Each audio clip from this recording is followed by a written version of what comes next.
روحي غص دي ثمرت غير تفاغ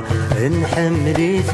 ثبت وراس في ملك وحضرت كسار هاويني وميق روحي غص دي ثمرت غير تفاغ نحملي ثبت وراس في ملك وحضرت كسار ويني قرعن هدي خوي مثنر سيغ صاد سنين بطس مازال الحال ما تشي ذيك تشي صح ووال بطس مازال الحال ما تشي ذيك تشي صح ووال